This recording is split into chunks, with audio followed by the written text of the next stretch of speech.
Are you filled with fear, doubt, worry about the future of our country?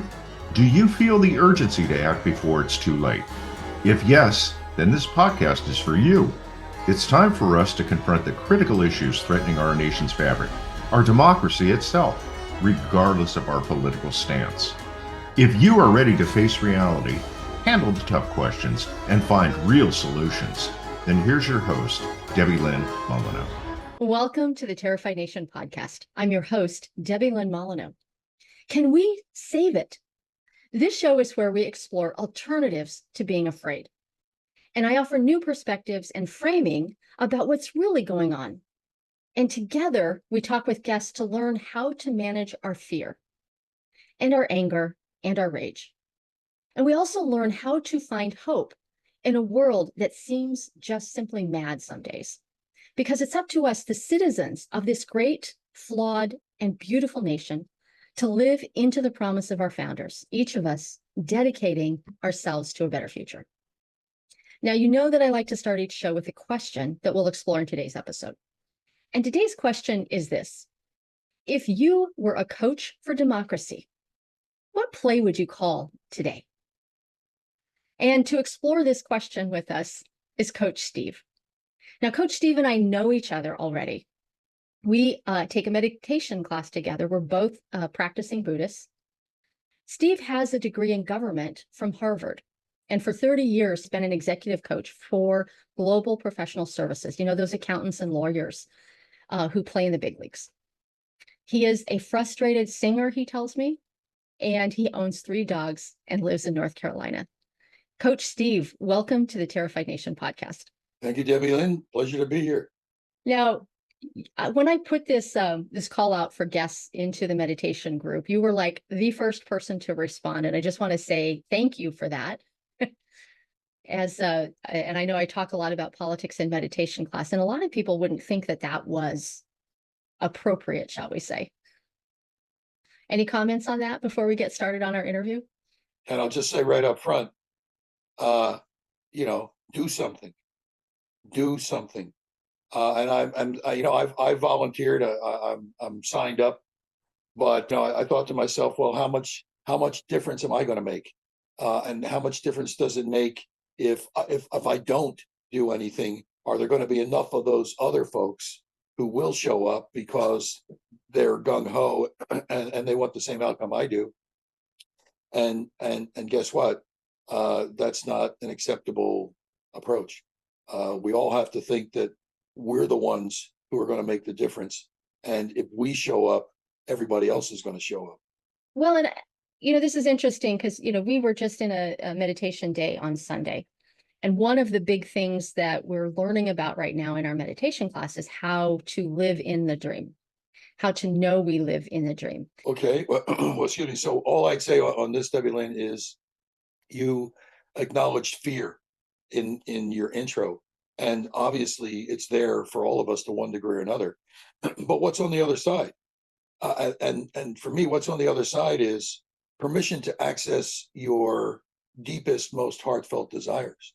So, Steve, one of the things that you signed up today for our interview was to participate in a research project about our preferred future, what we actually want for ourselves. And it is about preferences, not about what we think is likely or probable. So as we travel into your preferred future, we're going to recommend that we go somewhere between 2 and 20 years. What sounds right for you? 15 to 17. All right. I'm going to just pick a number and say we're going to go 15 years into your future. Sure.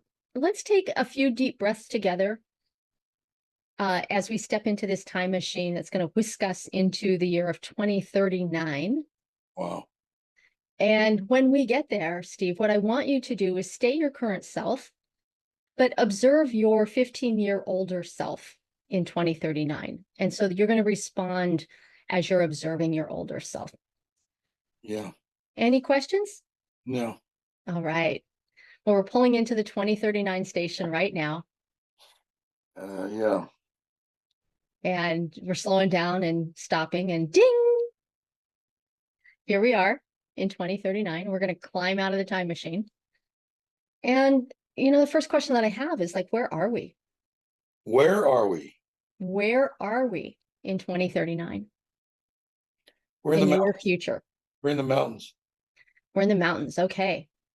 Somewhere in And the. can you describe it just a little bit? Oh, it's beautiful. It's somewhat secluded, peaceful, safe, and I'm happy. And you say that it's secluded. Do you have community around you, or are you off in like a retreat setting in the woods by yourself? Bit of both. I can go in and out, Okay, but I'm more in retreat than not got it. All right. So we're in because the I'm woods. on the final glide path. Okay, so you're in the mountains. You're in a mostly retreat setting, but you have access to community if and when you need it. Sure. And as you look at this at your older self in 2039, what will you be most proud of? I did it my way. Oh, I hear a little Frank Sinatra coming on. Yeah, that I stuck to my guns. I lived with integrity. I did what I set about to do. Damn it. And at the end of the day, I was triumphant in my own small way. And when you say I did what I set out to do, what is that? Set about to learn as much as I could about what it meant to be human and to be as much as much service as I could be to my fellow human beings, to leave the world a little better off than when I got here. Hmm. And having had fun and having the enormous gift of touching many people's lives in meaningful ways. And it doesn't get any better than that. I'm just having this glowing heart sensation as you're talking about that. And that just feels really satisfying. Yeah. Yeah. Well, walk me through a typical day. Like you get up in the morning. How do you spend your day? Well, I spend about 20 minutes having a pee in the morning because it It just takes that long. takes as long as it takes. And you never get it in one take. So I get up, I have my ablutions, I probably, walk and feed my dogs, whatever arrangement I've got. I'll read the paper and I'll meditate. I will sort of get myself set for the day or in a groove, and then teach or go out or do whatever I have going on that day. Maybe be out in nature, maybe we'd be with people. Some healthy mix of all of what makes life work in ways that work for me at that point. How's your evening look? Cozy by the fire. I've always wanted to have wood burning stove, so we'll see. Yeah. And I have small dogs. When I sit in my little Barca lounger, I get two of them on my lap right away. And we may or may not have the dog singing in the background, so just podcast listeners beware. They were with us a little bit ago. So this sounds like this like really soul enriching day that is your typical day in your preferred life in 2039. Yeah, But how will you feel most of the time? I will feel happy and content with equanimity and with the ever-present wonder of watching how life will continue to unfold for me. For those of you who don't know what equanimity is, it's this kind of feeling that we talk about in Buddhism all the time. That's like everything is okay, and it's just this like it's all okay. It could be good, it could be bad, but it's all okay. So just pulling that out. Yeah, and knowing that the future will be okay too. Mm-hmm. Yeah. Anything else about how you will feel most of the time? Well, part of me will probably feel like a little bit like Oscar Schindler at the end of his journey, in which he still wanted to go about seeing if he could save more lives, even though he'd done more than anybody could have ever expected of him. I'll always want to do that little bit more. If only I could just do this, or give me a second or a minute, I'm going to go do this type of thing. And, I think that's okay. Yeah, well, I love that ambition to serve, which is different than ambition to self. Yeah. Yeah. Well, that's kind of rolling into the next question also, which is, what can you identify of your older self as the 3 to 5 priority values, or you might say qualities? Well, I might have to digress and tell you a football story. Please do. I had never played organized football before 10th grade. My parents wouldn't let me play in 9th grade because they were afraid about me cutting the academics. And I did well in 9th grade. I went to this all academic, all male public school, since been co-ed, but all male at the time, in Philadelphia. Long story short, I ended up playing for a coach who at the time was an official in the NFL. And we would see him running up and down the field on Sundays. And on Monday, he'd be our football coach. Well, that's pretty impressive stuff for a 15-year-old. Fast forward, this particular fellow, whose name was Art McNally, became the supervisor of officials in the NFL in 1968. And he held that position for 25 years. And the point of the story is that I came from a background in which my own father, had some very admirable qualities, but being honest, that wasn't necessarily one of them. And at that point in my life, I was struggling with how I wanted to show up in the world. And Art McNally was the embodiment of honesty, ethics, and integrity. He never talked about it. He just oozed it from every pore. And that notion of what it means to be in integrity was a lesson that I guess I was hungry enough to experience, and I have kept it with me for throughout my life. So there's a part of Art McNally that's in my heart, and I love the guy. He passed away a couple of years ago, but he's the only official ever inducted into the NFL Hall of Fame. So getting back to your future priority values. Yeah. So living with integrity, probably more important than anything else. Mm. I love the Dharma, the Buddhist teachings. They have literally transformed my life. And that's the best version of the explanation of reality that I've come across. So I'm going to stick with it. It is, startlingly simple and breathtakingly beautiful, and has allowed me to open my heart. Can you just share for you what the simplicity is and what that looks like? Well, I would say this. It's more, yes, there's an intellectual understanding, but all intellectual understanding sooner or later has to reside in the heart. It's what you know that you know, and you know that you know it because it's absolutely true, and it has never not been true, no matter how you may have tried to shake it, kick it, stamp on it, however many arguments you may have had to withstand against it, it always holds up. And it's part of our birthright, and yet it's a mystery to most of us.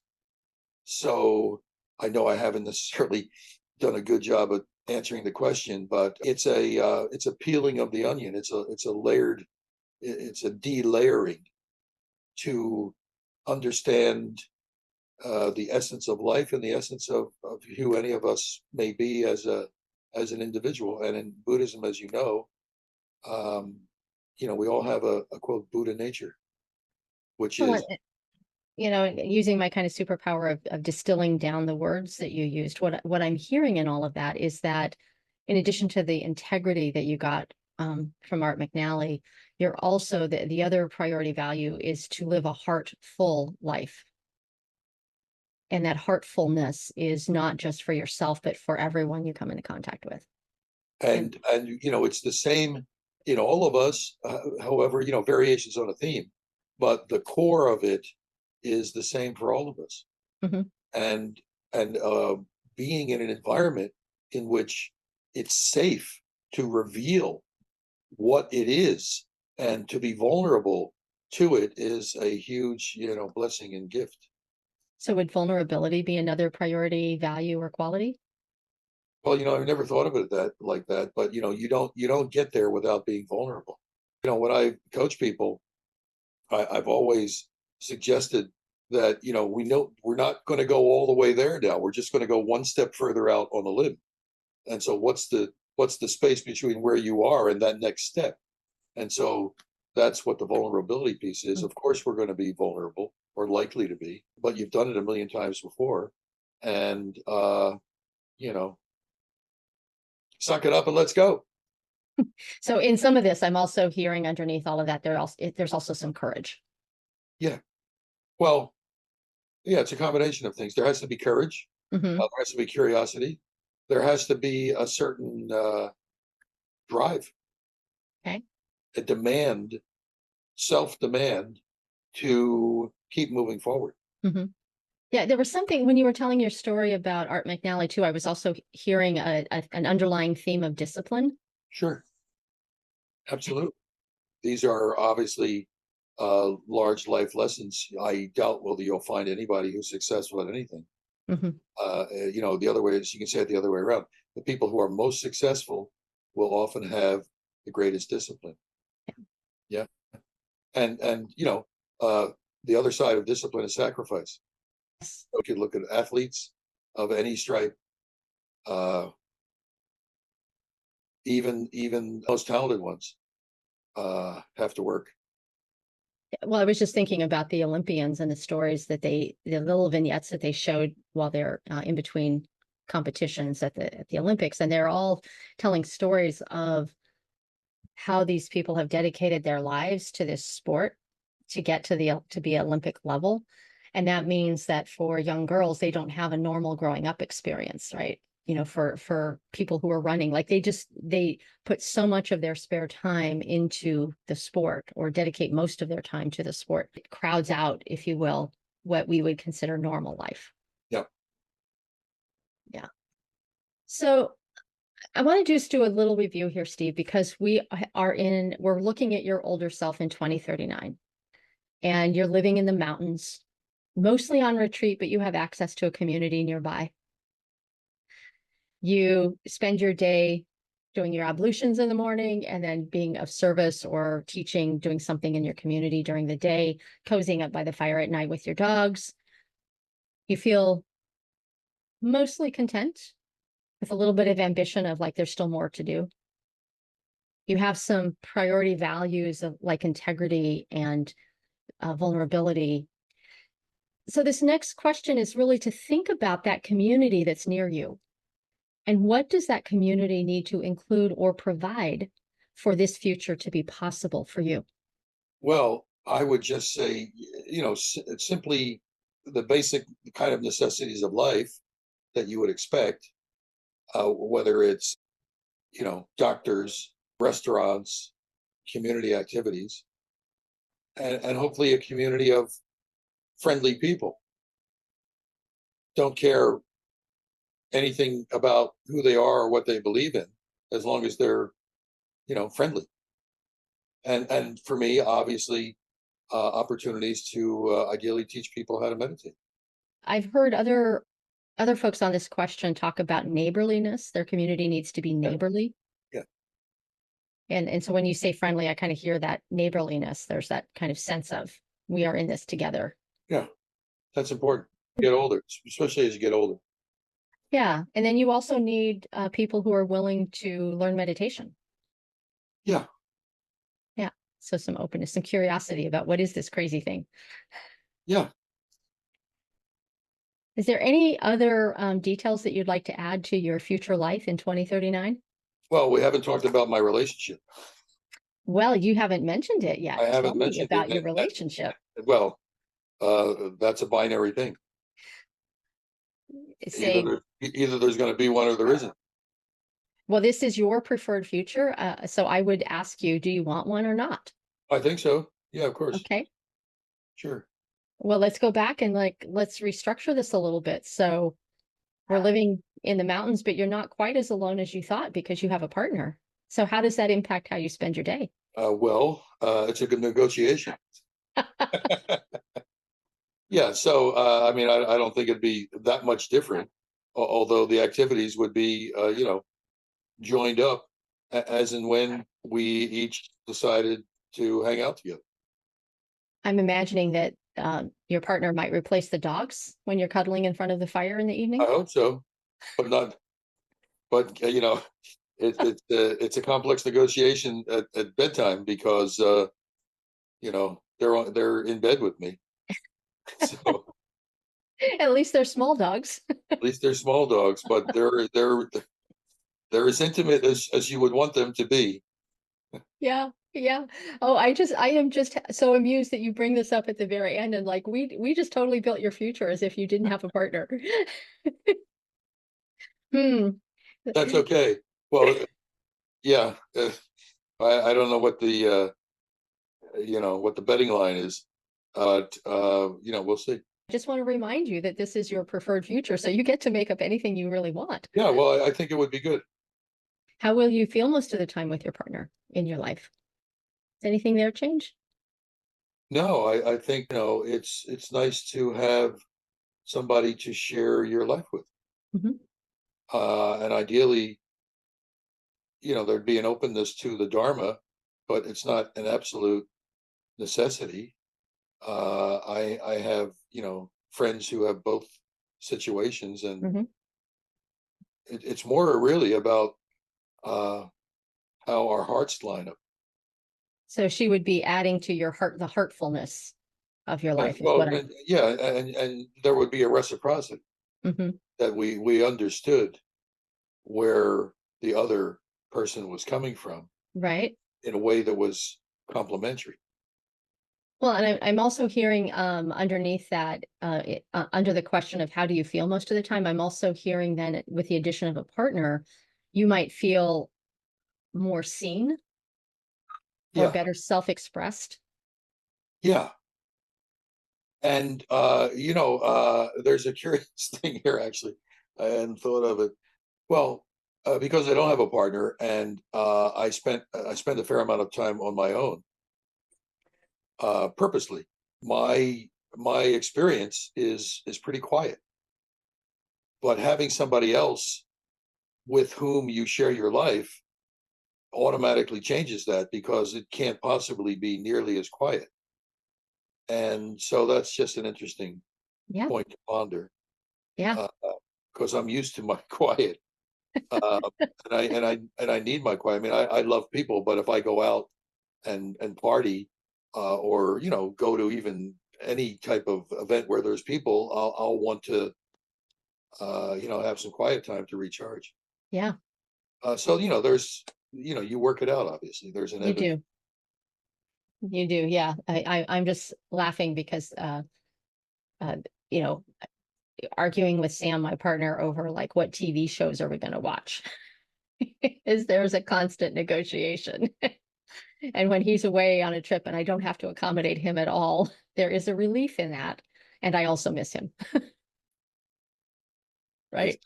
yeah. All right. Well, we're going to suck ourselves back into 2024 real quick. So, whoop, here we Yeah. are. We're back All in right. 2024. Right. It's a fast trip. This is the last official question of the interview. And that is like, is there anything that you can do today or in the near future to influence or co-create that community which will support you in 2039? Well, I don't think I can be very specific about that community per se, because there's lots of twists and turns in the road until we get there. But what I can say is that, and this is, I guess, coming from a Buddhist perspective, the exploration of what it means for me to continue to allow the fullest expression of my most heartfelt desires for myself and the planet is the path that I choose to take, and the only one, as far as I'm concerned, available to me. So I can only hope that it will lead me to a good place when I end up in that community, wherever it may be, in 2039. Well, and I'm hearing a couple of other possibilities that aren't specifically related to building that community, but I'm hearing like you could start your search for that partner if that's like what you're interested in, and that's part of your path, right? Absolutely. And you could start teaching meditation because that's part of your path. Yeah. Well, And both of those things will have an impact on the community where you end up. I'm doing that. Yeah. I know you are. I just didn't want anybody on Terrified Nation to think you were like not doing anything. Yeah. No. One day at a time. Mm-hmm. Yeah. Any last words? Or next to last words, Do actually. something. Do something. Do something. Coach Steve says do something. Be who you really are. Well, I do want to end this interview with an invitation for you. Okay. All right. This invitation is to spend 5 minutes a day thinking about this future self that you want to become, feel those feelings, and then add in that sense of awe or wonder. I think our meditation teacher, John, would call this the childlike wonder. Add that in to the mix. And the reason that we want to do this for even 5 minutes a day is that neuroscience research is demonstrating that we will subconsciously create what we focus on.